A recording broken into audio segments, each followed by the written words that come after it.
If you're ready to lose the weight that you want to lose for good, then this video is for you.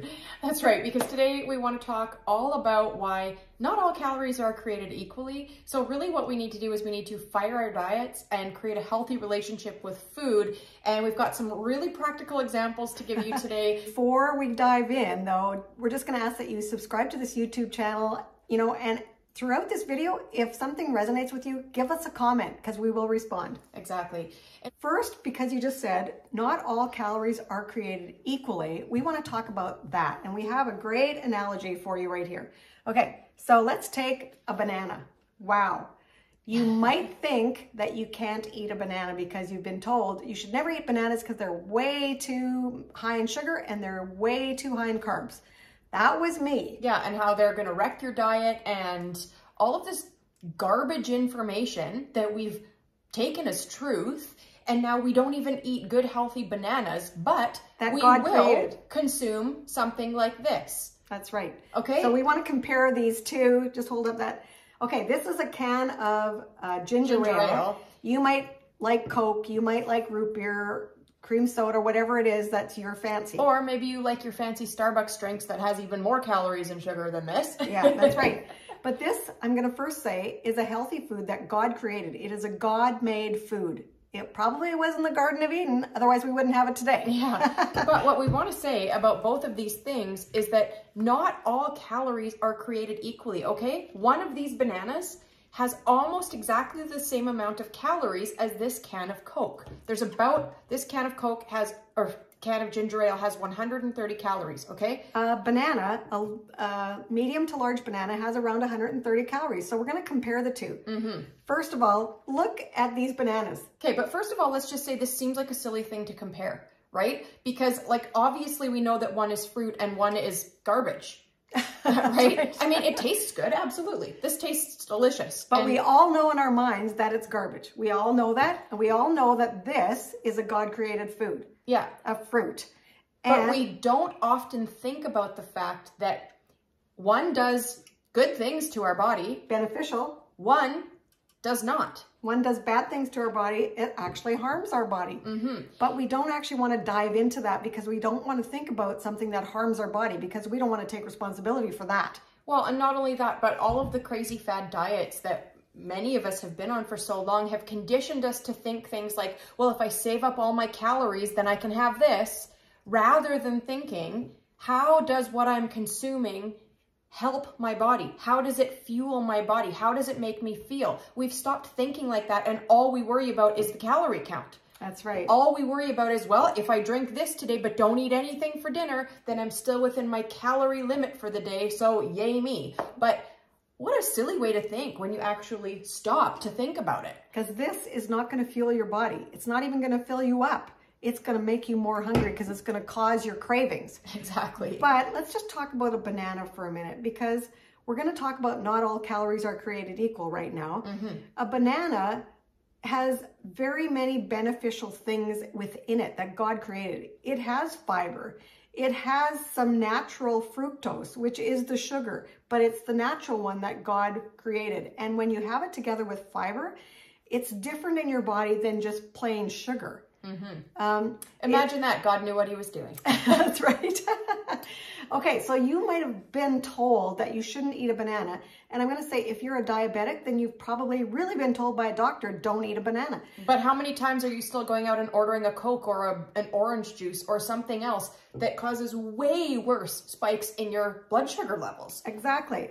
And we're going to say right now, it's not the banana that caused your weight gain. No. Because it's all the other processed junk. A banana has a lot of folate, potassium. It's low in cholesterol. It's just a complex carbohydrate. It's naturally fat-free. There are so many benefits to a banana. And yet we still have this thing in our brains. Our wires are so crossed that tell us that, wow, we shouldn't eat the banana because it's not good for us. No, it is good for us. In fact, God knew what he was doing. He put the peel on the banana and it's thick, so even the pesticides don't enter the fruit like they do in thin peeled fruit. So a banana has so many healthy benefits for our body. Let's stop saying we can't eat it. Exactly. And stop with this idea that we're going to save up and have something garbage like this when we're saying no to the good things like this. That is crazy talk. And that's why we are so passionate about this idea of firing our diets, because diets are not working. Diets are not giving you your health, right? No. Diets are actually doing the opposite. And so we've got to fire our diets and get back to the basics of what it means to treat our bodies like a temple. And that's why we wanted to talk about this particular topic today. And we have another couple examples of foods that you know, we just don't even think so often about what we are putting into our bodies and how it fuels, or like, I want to say how it helps or harms our bodies. So start thinking like that. The next time you pick up something to eat, ask yourself, is this helping me or is this harming me? And if you actually care about the health of your body, and if you actually care about stewarding your body well, then you're going to start making different decisions if you ask yourself that. Now, does that mean that you are never ever in your lifetime going to have a can of soda or pop again? No, that's not realistic to think like that. But does it mean that you should think about maybe having less if you have way too much of it? Yep. Okay, so we're going to switch and we're going to read some labels. We're going to talk about peanut butters. Okay, here's a Kraft. This is a brand that we see a lot of, and this is a Costco brand. It's a Kirkland brand. One of them says no salt added, no sugar added, made with 100% peanuts. The other one, the Kraft one, it doesn't say anything like that. It says smooth. And at least there's no false claims. Because we're here to tell you that so many things that say words like natural are not really natural. Okay? Let me just get you to read the label on that. Like granola bars, if you see granola bars that are called all natural or things like that, read the label because they are not all natural. Absolutely. We have to start looking at the labels. So this particular brand and type of peanut butter has select roasted peanuts, soybean oil, corn maltodextrin, sugar, hydrogenated vegetable oil, and in brackets, cottonseed and rapeseed oil, salt, mono and diglycerides. So there's a lot of things on there that are hard to pronounce, and I can pronounce them because I practiced, but I don't know what they are. And this one has 1 peanuts. Now, let's look at the calorie count. Yeah. Because they're probably fairly similar, but if you start thinking about foods that help versus foods that harm, all those chemicals in this one that I can't pronounce, they're probably not very good for me, okay? They're preservatives, they're chemicals, they're things that are being added to natural ingredients. So for 1 tablespoon of this one that's got all the chemicals in it, it's 90 calories. And this one's almost the same. It's like 1 or 2 calories less, which just really means the same. Mm-hmm. And this one is 8 grams of fat. And this one is exactly the same. Because nuts are a type of fat that are healthy fats. Right. And so this one has 4 grams of carbohydrates made up of 1 gram of fiber and 1 gram of sugar. And this one is a little bit less, but otherwise the fiber is a little bit higher, which is good. And the sugar is the same because there is carbohydrates in peanuts, which is a type of sugar. Right. So one has 1 ingredient versus this one, which has a bunch of stuff that is not healthy for your body. And can we just say not necessary? That's right. So which one are you going to choose to have the best benefit for your body? Exactly. And let's just talk about taste for a minute, okay? Mm-hmm. Because if you are used to this type, which has sugar, more sugar, to the processed kind that has all the added stuff to it, and then you switch to the all natural one, it's going to taste different. It will. And you might not like it at first. But we're here to tell you that your taste buds will change. You can make adjustments to things. It might not be what you want to do. It might not be what tastes good right now. But again, if we start thinking about the health of our bodies, if we start thinking about how we can lose weight by making healthier decisions, it's by things like that. We don't ever say you can't eat peanut butter. No. We love peanut butter, but we can make way better choices about the type of peanut butter that we're choosing. And we can always use portion control. And that we try and hammer home in every video. That's because right. You don't have to take a tablespoon and sit and eat hunks and tablespoons worth of peanut butter in one sitting when you feel bad. That's not a good thing to do if you're trying to lose weight. But you could have 1 tablespoon of peanut butter on a piece of good, healthy, sprouted bread for breakfast. That's right. Or you could have it on some celery, because that's extra fiber. Exactly. Awesome. Okay, so let's switch, because we've just showed you that not all calories are created equal. The calorie count in the peanut butters were almost the same, but one had way more extra ingredients in it that are not actually beneficial to your body, whereas one had only one, which was beneficial for your body. Well, and I just like the whole calories, not all calories are created equally. I really think that the banana and the can of soda are such a brilliant example, illustration of that, because they are the same amount of calories, but one fuels your body and gives you energy. The other one gives you a sugar high and a crash. So those calories are really not created equally in your body. No, they're not. Okay, now we're going to give you another example. This is our third example. Here is a potato, just a regular potato, okay? Yep. Now we're going to show you some chips. Now, these might be your absolute favorite junk food, potato chips. Maybe you have another treat that you go for. Does it taste good? Yes, it does. Is it healthy for your body? No, it isn't. And again, we're not here to say you're never going to eat chips again, okay? Because that's just not realistic for the world that we live in. But what we are here to say is that having chips every day of your life is not doing your body any good, okay? We need to get back to the concept of moderation and self-control. And that's going to look different for each and every one of us, because right now, if you're currently eating 3 bags of chips a day, well, moderation for you might look like scaling that back to half a bag of chips in a day for right now, versus moderation for the next person who has a couple chips in a week. Well, that's a different story about what moderation looks like for each person, right? So you have to figure out what it looks like for you.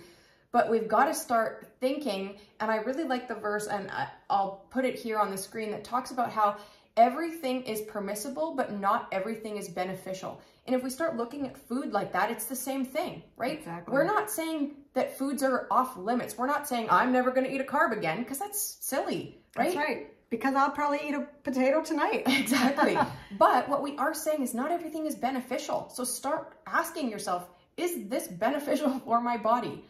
Okay, like you have this other example about potatoes and chips. Yeah. Like this is a medium-sized potato, well, maybe it's medium to large. And I'm going to say this is probably like a portion that you would have for dinner. Now, in this bag of potato chips, which I'm going to guess you've eaten a whole bag of potato chips in one sitting before in your life, because I know I have. Yeah, who hasn't, right? That's right. And so, you know, we think, well, that's not really that big of a bag. Like, honestly, we just opened this bag, but they're not packed to the top, okay? We know that. There's air in there. I don't know how many potatoes actually it takes to make a bag like this, but it says that you get 45 potato chips for one serving. That equals 270 calories. But besides the calories, because that's way more calories than just this potato, like it's probably double the calories, so you're getting double the calories. But so we know not all calories are created equal, because I'm going to read what the ingredients in this bag of chips are now. And they're astonishing. Like, you should be mind-blowing. This should be mind-blowing for you when I tell you what's in here. Specially selected potatoes. Well, that's good. But I love how they try and make it seem like it's better than it is, because this one is the same. Select roasted peanuts. They're trying to convince you that they're the good ones. Yeah, that's right. Before they get to all the crappy stuff that comes after that. The second ingredient is vegetable oil. And if you've ever listened to anything about vegetable oil, it's one of the last things you should ever put into your body. It's not healthy. It is overly processed, and it actually harms your body. We're not going to talk about all of that. The next thing is seasoning. We are going to talk about this. The first ingredient in the seasoning is maltodextrin. Now, when we talk about things that are created, calories are not always created equally. Maltodextrin, if that is added to your list of ingredients on the food that you are consuming, you need to start reading the labels and stop putting stuff with maltodextrin into your body. Maltodextrin we talk about the glycemic index a lot, and that also goes with not all calories are created equally. But maltodextrin is very, very high on the glycemic index. What it means is that it turns to sugar in your bloodstream really quickly. Maltodextrin is, well, we better say, on the glycemic index, we usually use a value, it's a scale, like of 0 to 100. 0 being low, 100 being high, of how it turns to sugar in your body. 100 is the scale, 0 to 100. Maltodextrin is around 130. It's off the charts. So if you're consuming this turns to sugar instantly in your body. Now, a potato turns to sugar in your body as well. It's a carbohydrate as well. It turns to sugar. But maltodextrin makes it go that much higher, quicker in your body, turning to sugar. How harmful is that? That just causes those sugar spikes and the crashes. And that is what causes our insulin resistance, which causes our, it all adds in weight gain. That's the bottom line. We just have to stop. Maltodextrin is just absolutely, I'm going to read something to you right now. And I'm reading this right off of Google. Maltodextrin may affect the balance of the bacteria in the gut. Research in its early stages suggests that maltodextrin may reduce the number of good bacteria and increase the harmful bacteria. Why is this even allowed into our foods? We all know that the gut is such an important piece of our body to keep us healthy. Why do we want to harm it with maltodextrin? Well, really, it's because it tastes good. That's ultimately what it comes down to. We're addicted to food. We're addicted to the instant gratification on our taste buds. And we don't like to think of it that way because, you know, as believers, we like to think that we're above these addictions and that we're above these obsessions and we're above, but we're not. No. We're addicted. Just like other people are addicted to alcohol or drugs or pornography, so many of us are addicted to food.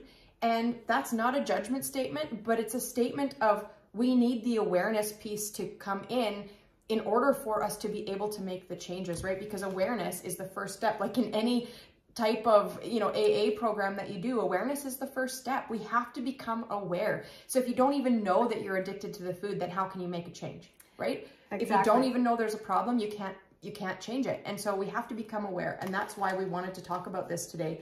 Yeah, and one more thing I want to talk about. I only read like the first thing in the ingredients on the seasoning, but one of the other ingredients is MSG, which is monosodium glutamate. Now, if you don't know anything about MSG, it is not healthy for your body. And it is in so many foods, especially restaurant foods, or your like stuff that you buy, like sauces and all those specialty things that you add to your food, that you probably are adding to your food. It's time we start reading the labels, but I'm going to read this to you. MSG has been associated with various forms of toxicity. So why does the FDA even allow it? But it says MSG has been linked with obesity and with metabolic or disorders.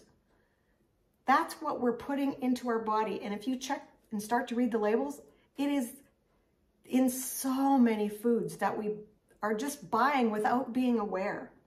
It's toxic to our body. Exactly. And, you know, again, I think the big thing that we want to convey here is that, like, if you have a handful of chips, that's not going to make you sick. Okay? But when 90% of what you are consuming is junk, which is how so many people live. And which is filled with all these harmful chemicals. Exactly. Then you're really, like, how can you feel good? How can you have health when 90% or whatever percentage it is of garbage that you're putting into your body? You can't have health and do that at the same time. So if you want to lose weight, if you want to reclaim your health, then we have to make some changes. And change is hard.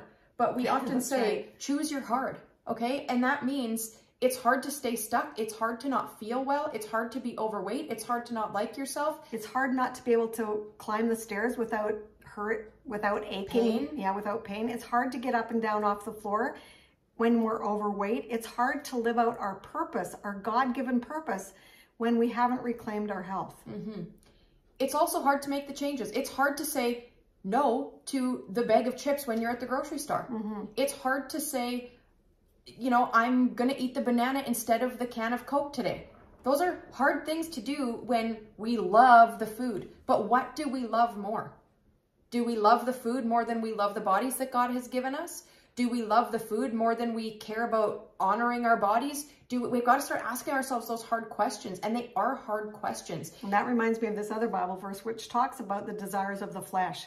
You know, we as believers often think that that only is to do with sexual sin, but the fleshly desires also include food, because I'm going to say our society is addicted to food. We're addicted to the chemicals. We're addicted to the nasty ingredients that are put into the food. And I'm going to say it's really, maybe it isn't our fault that we have become addicted, but we have to take ownership. We have to take responsibility and begin to read the labels and then start to treat our body like a temple rather than a trash can. And I want to just say, along with that verse, you know, I think as I reminisce about my experiences growing up in the church, I think there's been a lot of judgment put towards people who overindulged in alcohol. And I think that's changed over the years as I've grown up. But, you know, that's kind of in my head, right? That, you know, those fleshly desires, people that are getting drunk all the time. And we can be so judgy about that. But we don't bat an eyelash at somebody who, you know, is overdoing it and eats a whole bag of chips, or goes back for seconds and thirds on dessert every night of the week. And so I'm not saying we should be judgy about any of it, because that's not what we're called to do, right? But we are called to honor our bodies. We are called to treat our bodies like a temple for ourselves, right? I can only do that for me. You can only do that for you. You can only do it for you. We can only control the choices that we make for ourselves. But, you know, we've just turned such a blind eye towards food and gluttony, and like, we need to start addressing it. That's right. And we need to, exactly what you said, we need to start addressing it, and we need to stop our unhealthy actions, our unhealthy behavior. And you said it right. It's going to be hard. If you are used to indulging in these foods that consume these ingredients, it might be a slow change. But I'm going to tell you that with every little micro goal, with every little healthy habit that you incorporate into your lifestyle, you are benefiting and doing things that are beneficial for your body. And you can change. It is possible. And most women love the verse, we can do all things through Christ who strengthens us. And that's so true in this scenario as well. Your taste buds are not going to change like that. No. But they can change if you want them to. I think the word is willingness. Yeah, that's the right word. Yeah, we have to be willing to do some of the hard things, and we will reap the rewards from it, because the Bible also promises us that. In fact, that reminds me of a missionary that I used to know. He's gone into heaven now, but he used to say, you have to be willing to be willing. And when you're not willing to be willing, you need to pray that God would make you willing.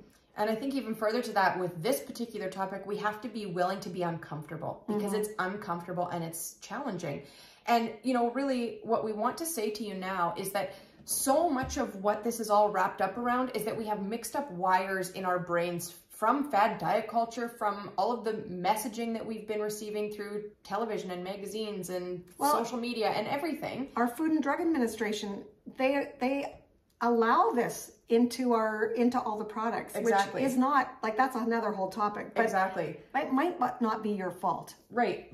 But the thing is, we have mixed up relationships with food. And for many of us, we are looking to food for our source of everything. And if we want to start changing that, we've got to start working on finding freedom with food. And that does not mean a free-for-all. That doesn't mean that you eat whatever you want, whenever you want, in whatever quantity you want. It's actually the opposite. It means getting rid of the obsessive thoughts about food, and it means knowing that you choose what you put into your body, and we want to make choices that honor our bodies. That's really what freedom with food is about, letting go of the obsessiveness and recognizing that the choice is ours to fuel our bodies with good, healthy things.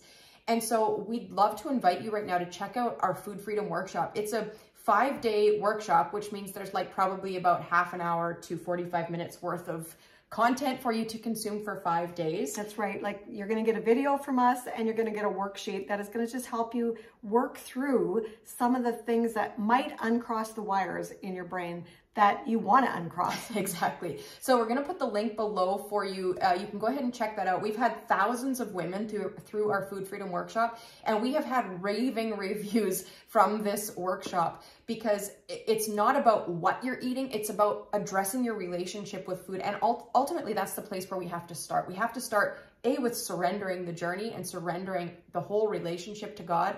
And that's the foundation that we build on for those 5 days. So we'd love to invite you to check it out below. And what else? I think that's all. I think what we want you to really take away is that not all calories are created equally. So start comparing what you're putting into your body. See what you could make that's better fuel for your body for the same amount of calories. Exactly. We always end by saying this: treat your body like a temple, not a trash can.